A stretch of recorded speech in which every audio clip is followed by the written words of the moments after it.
CES 2026 is coming on, and if you were following the headlines, you know that one company had people lining up to take a look. It wasn't a massive TV or a flying car or some other nonsense. It was something with buttons. The physical keyboard is back, baby, and it's arguably cooler than ever. Today, we're looking at the breakout hit of the show, the Clix Communicator, and the new Power Keyboard. This is not some Silicon Valley startup story. It's a Waterloo innovation. This hardware harks back to the platinum age of mobile, channeling the engineering DNA that put this city on the global map.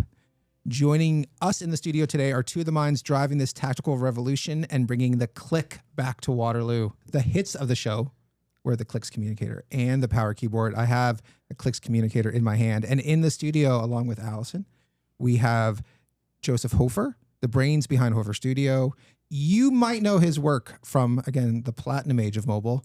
He was a lead industrial designer at BlackBerry, responsible for some of the most iconic keyboards in history. He's the mastermind behind the ergonomics and the click of the new communicator in partnership with Clix. And from Clix, we have Jeff Gadway, Chief Marketing Officer. You have to know Jeff. Like, I always kind of do that in town. I'm like, you guys know Gadway, right? They're like, yeah, we know Gadway. He's a veteran of the mobile space, also formerly with BlackBerry. Everyone in the studio is formerly with BlackBerry. Most of the time, everyone in town is formerly with BlackBerry. At some point. I love a good room reunion. I know. It's kind of nice. Along with being Chief Marketing Officer, he's a strategist behind the company's vision of complementary computing, positioning these devices not just as another phone, but as tools for focus in a noisy AI slop-filled world. Welcome to the studio.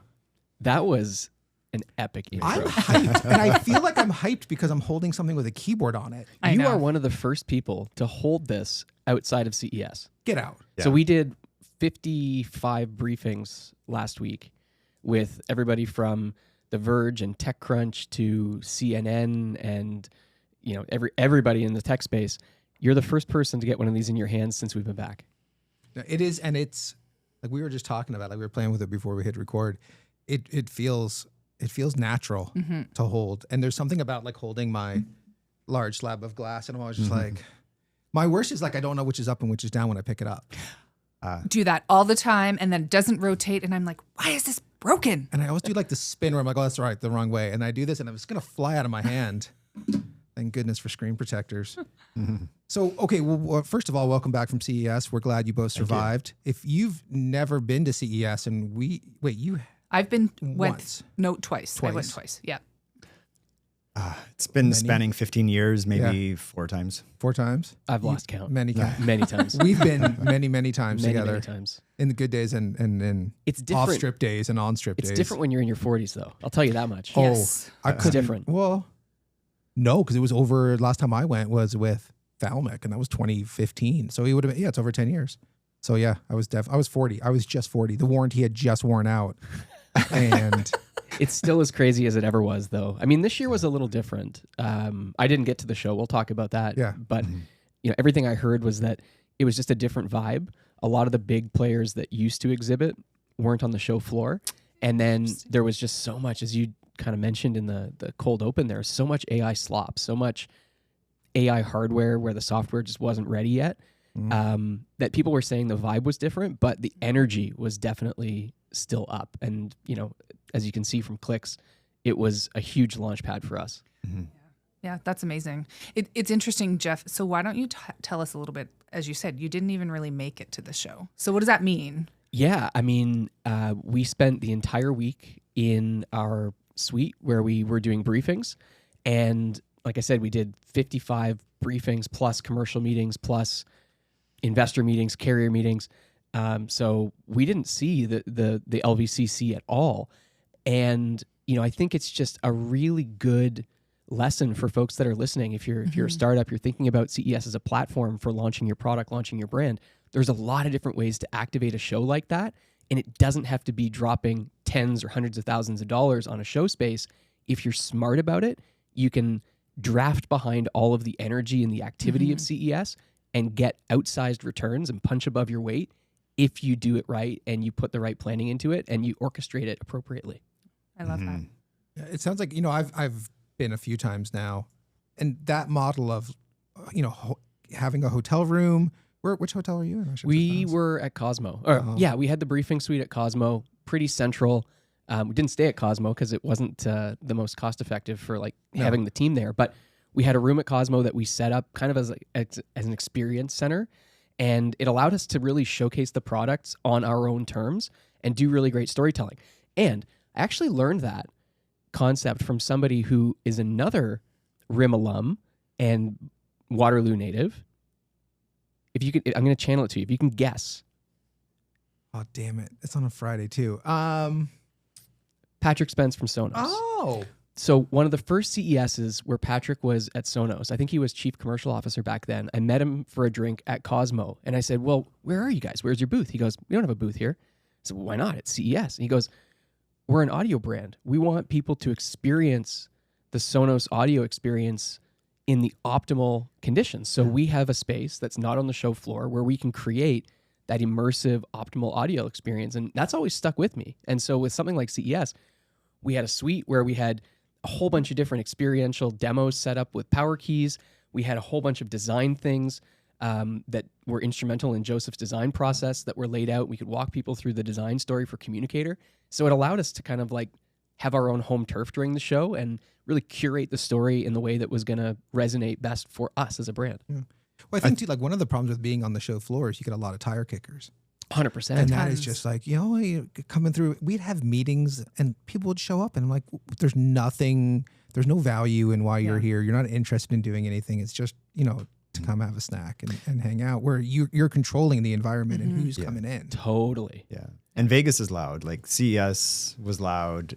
Walking along the street is loud. It's like that suite was a bit of a haven. And we just saw like the, just the relaxation that it brought to conversation, and we could get deeper into the details and such. It was really. You mentioned controlling the environment. This is another, like, I'd say little hack that went a long way because we knew we were going to have a lot of media coming through and a lot of content creators and like tech reviewers coming through. What's the one thing all hotel rooms, especially in Vegas, are lacking? Light. Yes. Light. So we actually set up studio lights in our hotel suite so that it was a turnkey experience for creators that came through, and they'd walk in, they could shoot content. We had like top-down setups where they could actually just like bang stuff out. We made it a content creator's dream to create for us. And I think our philosophy, or at least my philosophy in how many products have we launched together over the years, Alex, is just make it easy for people to create great content. So we had all of our B-roll assets, all of our image gallery. We had a link to a press kit on a QR code when they walked in. And so we're like, we want to make it as easy as possible for you to create the best content possible around the brand and around the product. And that allowed us to make sure that A, we got an outsized amount of coverage, and B, everything that got put out looked good. Yeah. Well, I was going to say, I looked at a lot of it's coming up on Instagram all the time. I see it on YouTube all the time and people are reviewing it. I'm like, it all looks really good. And I thought people just took them home. So this is all in the suite. All in the suite. Yeah, we got messages. I got a few angry grams from a couple of creators who were like, why is it that I'm seeing all these other people with devices, blah, blah, blah. When am I going to get mine? It's like, guys, all of this happened in the suite. Nobody took anything outside the studio. There was one person who got something outside the studio this Monday for the Today Show. So we got on the Today Show's roundup of best new tech from CES. And we actually had somebody from our team fly to New York, do a hand bomb on the power keyboard so that we could get it on that roundup. But other than that, nobody left with anything. You just kind of humble brag the Today Show. Yeah. Right? Like that's a massive thing. Like we talk to founders and they're like, oh, I want to get press. I want to get coverage. It's not the first time you've been on, like you've had something on the Today Show, but we've been on the Today Show twice already. Yeah. But I mean, all of that was like putting in the reps and sets for this. And so when we knew that our launch strategy was going to revolve around CES, we knew who the people were that were going to be taking products on the Today Show. We got in touch with them back in November, said, hey, we got 2 new products that are coming. Can't tell you a lot about them yet, but it's going to be the thing that you're going to want in your roundup. And then we just kind of kept pulsing that relationship up until before the show. And then it just sort of happened, right? Like we kind of knew that was going to be the outcome because we put the wheels in motion back in the late late fall, I guess. Yeah. So everyone thinks it's lucky, but it's not lucky. It's months and months of work and reaching out and I mean, we've been working on the building. product for, I don't know, a long time. And this is one of the things I love about working with Joseph is that we're thinking product and marketing always together in lockstep. And Joseph's always asking questions about the target customer and why this product needs to exist and the use cases and how it's going to fit into people's lives. I'm asking questions about design ethos and DNA, and those things are like in lockstep from the very initiation of the program. And so we knew how we were going to launch this probably before we even knew exactly what it was going to look like. Yeah. Yeah. And then you did that and you made it so simple that people couldn't, there was no excuse. Not that people would have found an excuse, but it was like, oh, I got to do this. No, you walk in this experience room and we all know everybody wants an experience now, right? So you walk into this room and everything is right there. Yeah, and if you play your cards right, and I think I might have used the expression already, but it's like the order of operations. Yeah. You know who the trendsetters are in tech media and journalism, and you tip them first, and then everyone's going to want to do follow-on coverage and ride that wave, and then the snowball just sort of starts to roll down the mountain, and then you get contacted by your favorite local podcast, and that's how you wrap up the week after CES. He's talking about Tech About Town, in case that's right. Yeah, It's the place to be. It's the place obviously. to be on a Friday. yeah. But I mean, it really is. It's like hard work pays off, and I think that's a huge moral almost to share with a lot of tech startups, and whether they're software or hardware. This didn't happen overnight, and as you said, Jeff, like you and Joseph have been working together. I'm going to just say day in and day out to make sure the product aligns with the audience. The audience is actually getting what they want. And those are such important things to keep in mind. You can't build in a silo and then have the amazing successes that your company is experiencing right now. Absolutely. I mean, so far to the point of we sat together in Joseph Studio in the fall, rotating 3D renders of the products a half a degree at a time to pick the exact angles that we wanted to feature in the marketing assets in the press kit. Yeah. Like nothing happens by chance. Everything is deliberate. Everything is done very intentionally. I mean, and that's what our brand is about too, but it's also how Joseph works. It's how I work. And I think for startups listening out there, it's about the little things and getting the little things right. You don't need to blow a whole ton of money to make a big impression or a big splash. It's how you do the little things that really count the most. Yeah. So I'm going to jump all over the place. Yeah, Alex I threw your rundown out the window. I'm sorry. But let's talk about the product. Yes. Like for those out there who don't know, Jeff, Joseph, take it. Like, what is this product? Where do we want to start, Joseph? Maybe in the name. Sure. So let's start with Communicator first. Okay. Right? Communicator is a smartphone that's purpose-built for communicating. Okay. Right? Yep. And the way that we see this is that more and more people are carrying two phones today.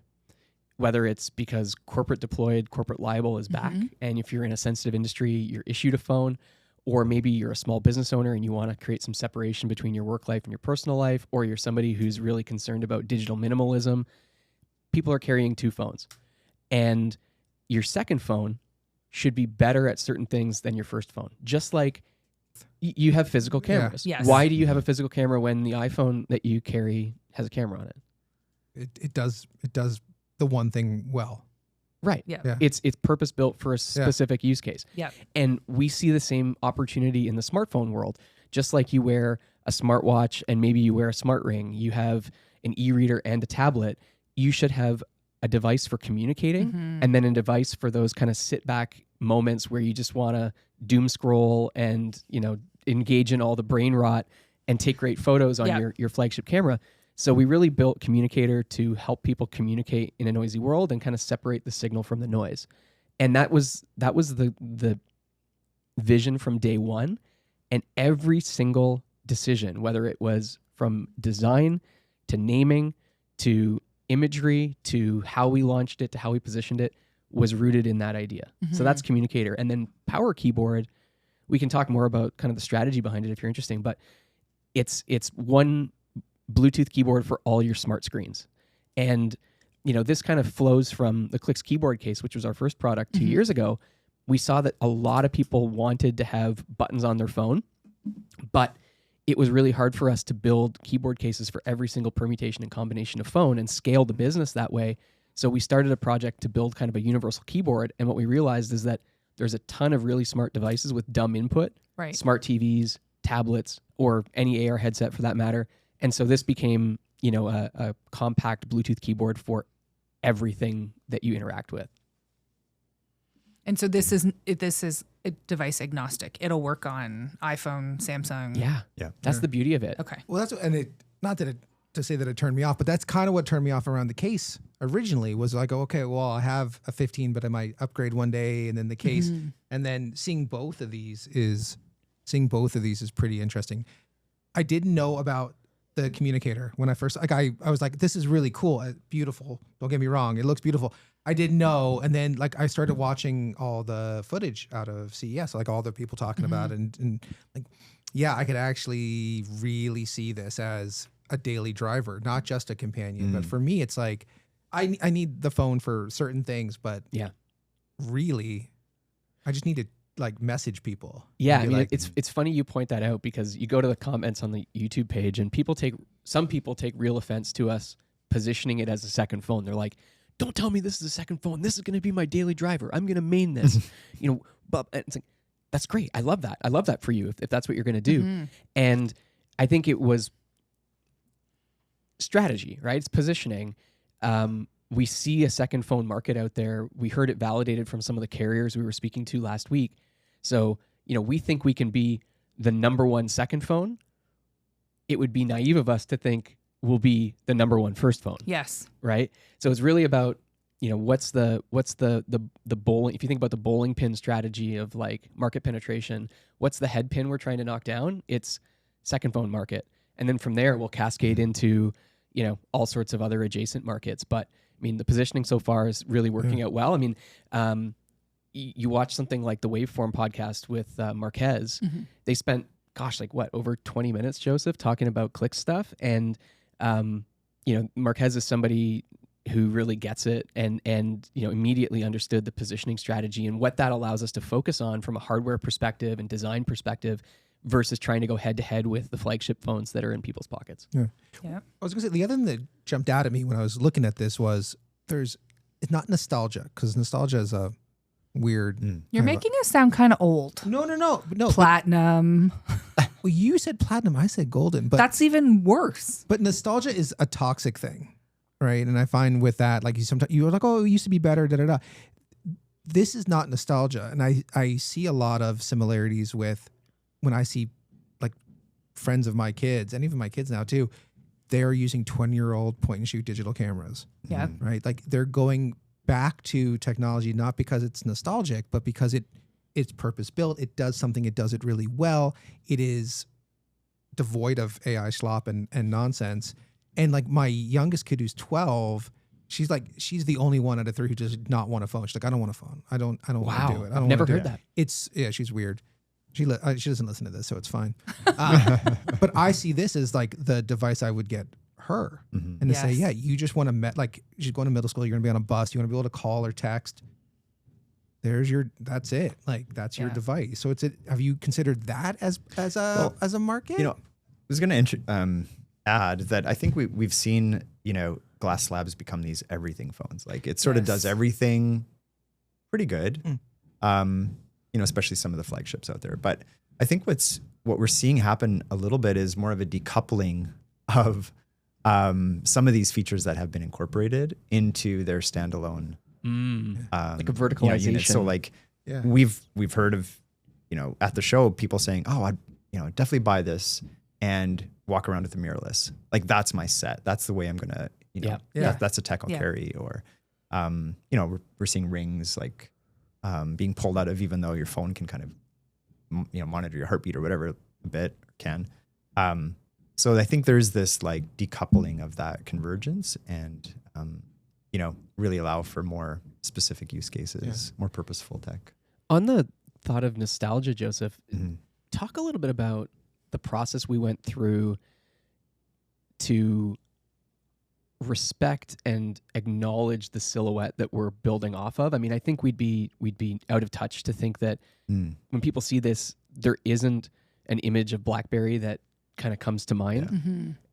But we had a lot of conversations from a positioning standpoint and also from like a design philosophy standpoint.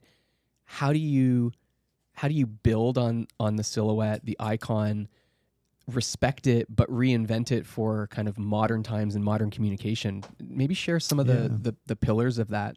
Yeah, like, thinking back to where we started, we actually started with just black squares, essentially, of silhouettes of products that were on the market. We had BlackBerries in there. We had all the slabs in there. And I think two things sort of happened. One is we put keys on the product. So a product that has keys on it sort of has that connection already to BlackBerry. It's hard to get away from that. So I, kept that in mind. But I think in terms of aspect ratio and size, I was really trying, we were really talking about this, looking at 3D prints, really trying to find a form factor aspect ratio that from a glance from across the room, you knew it wasn't a slab of glass. And maybe not a BlackBerry either, because if you look at, everything from, let's say 2006 on, 7 on from BlackBerry, other than maybe the later all touch and passports, we were shrinking size a lot. They were becoming, one-handed products, easy to fit in your pocket and such. And if you hold, the Communicator up against the Bold 9900, for instance, it's a big phone compared to that. And we couldn't have ever really have done a product this big during those years, just because of the context around it, what was in the market. We would have been judged against it being this huge phone. Surprisingly, it's about the width, of a Pro Max in terms of screen width, but it's shorter than an iPhone 16, and Pro. And that just sort of creates this ability to create, the best kind of widest keyboard, we've kind of ever had a chance to do, even on, in the BlackBerry era. Well, right? someone with big thumbs, I appreciate. I appreciate that. Yeah. I also remember spending time at Joseph Studio looking at different. You're going to correct me on the design language, That's I'm sure, fine. but like the corner radii, and saying, okay, well, if we round it more, does it make it feel more modern or more classic? Or if we square it more, does it make it feel less distinct and differentiated? And so just the amount of thought and trial and error and experimentation that Joseph put into exploring and just giving ourselves the freedom to explore different concepts with that kind of North Star of building the best, most optimal communication device. That was a really fun part of the process. Yeah, and I think through that whole process, and I'd encourage other founders looking at building physical products is starting with that architecture and that form factor, that silhouette from a distance, such that you create a place that's not a copy, or that's not an imitation, or that's not similar. It's sort of a new ownable space, and that could be your corner radius, could be the form factor, the overall aspect ratio and such. So, but it was like BlackBerry was there. Definitely did not want it to be an imitation of it in any way. We knew we'd have that association, so we did a lot to try to just stay as far away from that as I guess we could, and also evolve the DNA of what we've started so far. It's something I remember, but it's something new at the same time. I feel like that's such a hard line to walk, where I don't feel like it's going backwards. It is going forward. That was the goal, absolutely. right? I mean, if you think about what BlackBerry really was, and I'm curious to get both your takes on this as people who lived it and breathed it and were on the inside And survived. it. Barely. Still smiling. Came out on the other maybe side. with a little bit of PTSD, like all of us. But if you think about what BlackBerry really was, it was a tool to help you communicate with confidence, with efficiency, with precision, at a time when communications was dominated by email. Yes. BlackBerry unchange you from your desk so you could go out into the world and be, I don't want to even say more productive, but be a more effective communicator. Can I say always on, always connected? Is that okay? Absolutely. Absolutely. And if that's sort of like the DNA, the spirit of BlackBerry for the late 90s and the aughts, what does that look like in today's world, in 2026? The way we communicate isn't necessarily dominated by email anymore. It's Slack, it's Telegram, it's Signal, it's messaging, it's all of these other things.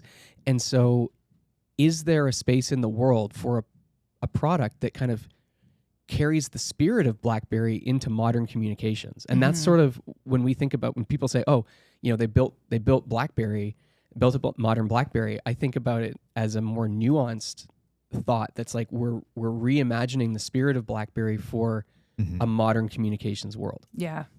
No, I would agree.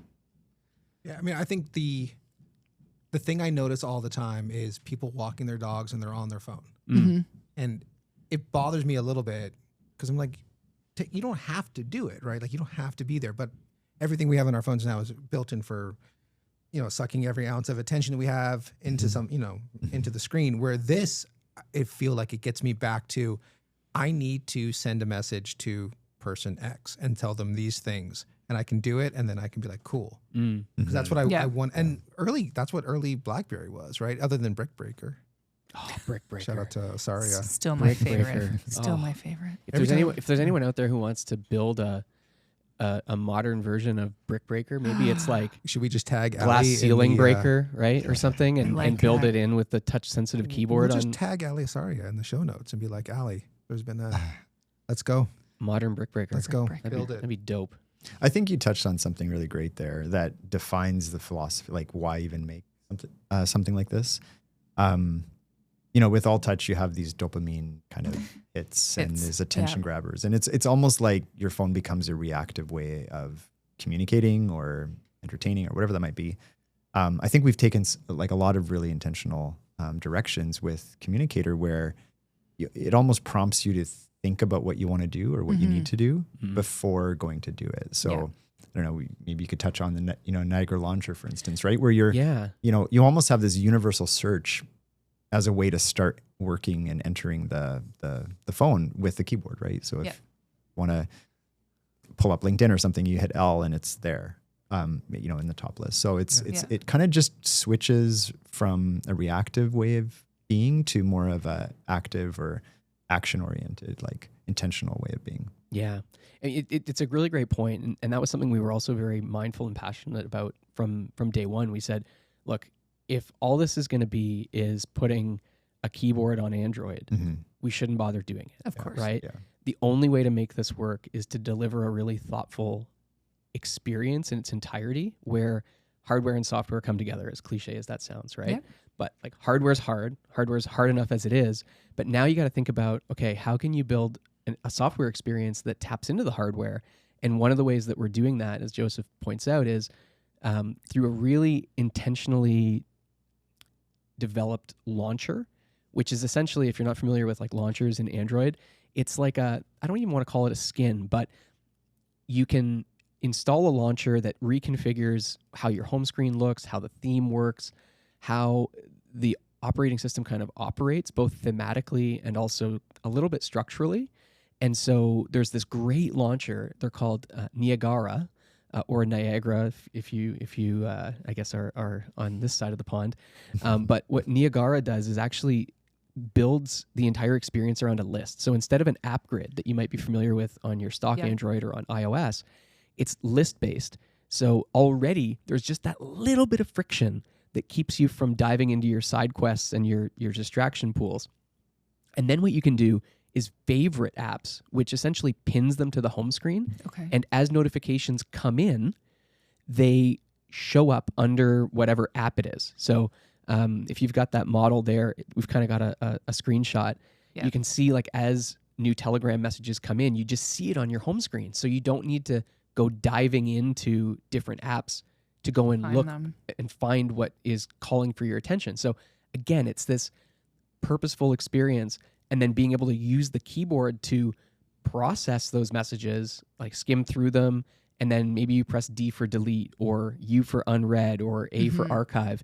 So it's, again, that marriage of hardware and software that I think is what's going to make this experience really, really special. Yeah, I would agree. So I don't want to focus too much on the communicator, but how does it work? Like I have my S9 or what, I don't even remember what happens next? It's a complete standalone phone. Okay. So you put a SIM card in it. You can either put like data only or like a voice and data SIM on it.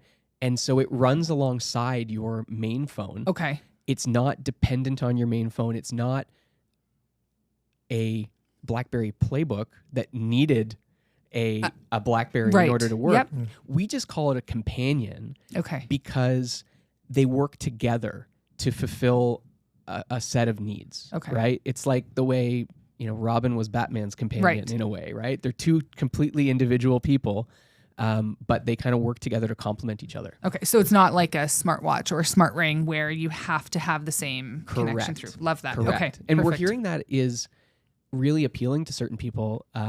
There's one individual in particular, I'll tell you their name after we go off air because I can't share it, but we met up with them at CES and they were like, I love this. I'm going to buy this, put a separate SIM in it, separate number, and the only people I'm going to give that number to are my family and the executive leadership team at my company. Yeah. Because Yeah. my other phone has just become like, it's spam, it's everybody has that number, it's distraction central. So I want something that's like a hotline only for the most important people in my life, and I'm going to run it as a completely separate parallel communication stream, and that's the thing I'm going to reach for when I've got really important stuff to do. No noise. No noise. Yeah. And it's funny because I was joking with some colleagues when we got back. So Community Tech was shut down over the holidays. And I said, and I don't love technology. Like my kids were like the last ones to get a video game system. Like I'm like, nope, we can go outside and play. But I found myself over the Christmas holidays. Yeah, there was a lot of doom scrolling. And I would just get frustrated and like tuck my phone into a seat cushion and like, I have to go do something else. And my husband would say, what are you doing? And I'm like, I can't, like, this is wasting my brain. I am just Brain rot. I don't even know what's happening right now, but I'm like pinning recipes I'm never going to make. Like I'm like following these random Instagram stories. It's just not even worth it. And so it takes you back to like the purpose. Like my wife has not had social media on her phone for quite a while now. I love that. And, when she saw this being developed alongside, I brought models home. Like she's one of my biggest, test reviewers, if you will. She's like, I just, that's the phone I want. I'm holding out for her. I don't want to clicks keyboard. I want this. Yeah. What's interesting though is we didn't set out to build a digital detox product, right? And there are a number of those out there. There's minimal phone, light phone, probably a number of others, right? There's another one that I'm seeing a bunch now that's like a really small display that's e-ink only. And that's not what we're trying to build, right? Because I think from a philosophy standpoint, what those products are trying to do is save you from distraction by removing functionality from the phone that just you can't do those things. But in making that decision to limit what you actually can do, it really becomes unviable for a lot of people to carry around, because the reality is, as much as we want to stay off social media, sometimes you need to go and respond to a DM or reshare a podcast post or something. As much as you don't want to have a camera on your phone all the time, sometimes you need to take a picture of a QR code at a restaurant or something like that. And so our approach wasn't to restrict what you can do by stripping out functionality, but was to really optimize for a specific set of things that you're going to want to do those things on this. That's why you reach for this. And you can still do those other things, but there's maybe just a little bit more friction in doing them. So you won't choose to do them on Communicator. You'll use your flagship or your other phone for those things. Is that a good way to put it? That's perfect. Or your iPad or tablet, laptop. For... And the other phones, like the other minimal phones, not having a camera was always a turnoff for me, because as someone who shoots all the time, I need to have a camera on me at all times. There was one time I was walking my kid to school, and two like bulldogs had escaped their house, but on their roof. Oh, wow. And I had left my phone at home, and I was so mad. Didn't happen. It didn't. I was just like, I didn't. No get to picture. It capture didn't that. happen. I didn't get to capture it. And it bothers me. And then the idea of with this having a camera, I can be like, okay, cool. something interesting Yeah. is happening, and I get to Right. capture that at any moment and still not be distracted, and then get to message it to someone. But the positioning of Communicator allowed us to make really thoughtful decisions to say, okay, if our thesis is that you're not going to carry this as your everything phone, as Joseph put it, then we don't have to win on camera. Yeah. We need to have a camera. It needs to be exactly. good. It needs to be good enough. It needs to meet the table stakes, the category hygiene factors, but we don't have to win on camera. We don't have to win on screen size. We don't have to win on silicon and like processor and RAM, which is, the current market is just like bananas now anyways. So it gave us permission to focus our efforts on making the best product at a certain set of other things, while your other phone excels at a different set of things. I don't need my phone to generate emojis of myself. Avatars. Yeah, emoji avatars. Thanks. So both are available for pre-order. Right. So the Power Keyboard is available for pre-order now. We've got a special pre-order price of $79 US. Against the regular price will be $109. Yep. So pre-order now. They'll ship in early spring. And then Communicator, we're selling reservations right now. Okay. And there's a great offer on those where if you kind of pay for the reservation in full, $399 US, you'll get 2 additional back covers for free, and you'll be among the first to get it. So let me just $399. Yeah. Okay, and are they available on all networks? So yeah, we're selling it unlocked. It's a Okay. 5G phone, so Perfect. you can use it with whatever carrier you use. Okay. And yeah, maybe I'll just restate the offer because I didn't make it very clear. So I the think I was just yeah. surprised. No. The regular price on Communicator is going to be $499 US, but Okay. right now we're doing an early bird kind of reservation where you can pick it up for $399 US and get 2 additional back covers for free. Nice. Yeah. If you used a BlackBerry way back in the day, the covers were great. I had Oh, yeah. many covers. I had Oh, yeah. I had a 25th anniversary one. Ooh, that's Oh, cool. yeah. That's cool. Bunch of random. I had a developers conference one. Oh yeah. I remember that one. Yep. DEF CON. Yeah. Yeah. Yeah, And I we had a think, lot. it's maybe prudent to mention calling it a back cover, not a battery cover. So the Yeah, battery sorry. is sealed. Sorry. Okay. Old habits die hard. No, that's fine. But what's great about it is, obviously personalization and, additional colors and things like that to kind of fit your lifestyle. But that's where we're tucking the SIM card and the SD card. So it kind of affords more of a toolless swap if people are still using physical SIMs. Yeah. And, in terms of the SD card, up to 2 gig, Terabytes. 2 yeah. terabyte capacity. So Yeah. that's, I'm looking at like a physical camera. How can I tie those together? So Yeah. That's in massive. terms of offload storage. And it's eSIM and physical SIM. Yeah. Yeah. Which is, Yes. and then Nice. also Yeah. we'd be remiss if we didn't say it has a headphone jack. It does. It's- It does. yeah. I mean, these are the little things, right? Again, going back to the comments on the videos and everything, we put so much blood, sweat, and tears into this, like building the signal light into the side button. So if you click that side button on the other side there, Oh, this one. Boop. Oh. that's where the notification system is going to happen. So it'll tell you if something important needs your attention, and you can customize the color of the light to different people, different apps. Like there's a lot of really cool things we put into this. Silicon carbon battery, like you can't even get those on a lot of phones yet. And yet it's the little things. People are like, you had me at 3.5 millimeter headphone jack and expandable micro SD card storage. You never know what's going to pop with people. Yeah. Yeah. And something I really love is we're kind of naming it the kill switch, but which you can program to be different things. It could be your airplane mode or, overnight, whatever. Or muting, turning off the light Yeah. on the side, or muting certain One of the things. It's really things cool. I never even thought about it. Somebody said last week, I think it was like Tommy Boy, Gadgets Tommy Boy or something like that. It was yeah. like, you should make that kill switch be able to turn on and off the torch, which, why not? If you're from our side of the world, it's like the flashlight, The right? Yeah. Yeah. So it's like a flashlight switch. I'm like, oh, that's Yeah. pretty smart. Yeah. Yeah, I like that's that. a good idea. Yeah. So you've come back from CES, the pre-orders, reservations for clicks, everything's going live. Like what's next? Like what's on the agenda? What are you looking for? Well, heads down on building the products and executing on the strategy, but we're also now thinking about partnerships. One of the reasons why we announced these products at CES when we did is so that we can start having conversations with apps and services that we can tie into things like Communicator as a platform. So, I mean, if there are any listeners out there that are building apps, services in the communication space, we'd love to talk about how we can tie it into Communicator. And we're also gearing up for some fundraising that'll help us kind of pull the future forward and accelerate our product roadmap and GTM. So if there's any investors out there that are interested in consumer hardware, get in touch. GTM's go-to-market for anyone who doesn't know that. Sorry. I always have to do it. I don't like the TLAs. I try to stay away from them. Well, people always say ICP, and I think they're saying Insane Clown Posse, and they're not. I mean, they could be. Every time they're like, yeah, in the ICP, and I'm like, Juggalos? And they're like, no. And I'm like, oh, never mind. Sorry. Closet Juggalo. Oh, yeah, we'll have all the links in the show notes.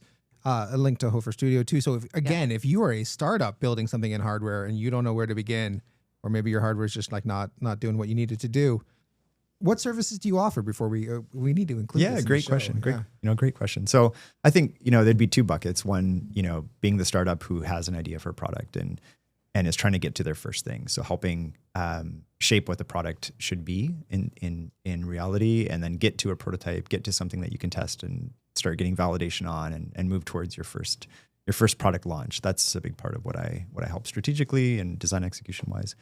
And then the other area that I'm, over the last number of years, I've really enjoyed and found really meaningful is helping companies go from their first product. They've maybe had a Kickstarter launch, even like Clicks, right, with the first keyboard that's come out. It's like, how do we thoughtfully extend that first product into a bigger brand, a bigger ecosystem, a product ecosystem that is now building something has more longevity as a company than just a single product company. So that's, tiering, Gen 1, Gen 2, Gen 3, thoughtful expansion and progression of a product. You learn a lot from your first product, whether it's economics or feedback. And I love really the ability to integrate all of that back into a smarter next step for a company. And so I'm part of a lot of Skunkworks channels of clients and just helping connect and mediate between a lot of strong leaders and strong founders and opinions, and try to help set a vision that really, I think is iconic and original and right for that time and that context of that business or brand. This is the best way to end the week, guys. Like, I've been so excited about this all week. This is great. We'll have a link to the site. Yeah, we'll have a link to the site and everything you've worked on. You can check out there. As always, if you need other help with your startup, you can always connect with Communitech at communitech.ca or on all the major social platforms at Communitech. We got a lot of stuff coming up this year. It's 2026. Check out the events calendar to see what's happening here and across Waterloo Region Tech. As always, I'm Alex. And I'm Allison. Thanks for listening. Thanks.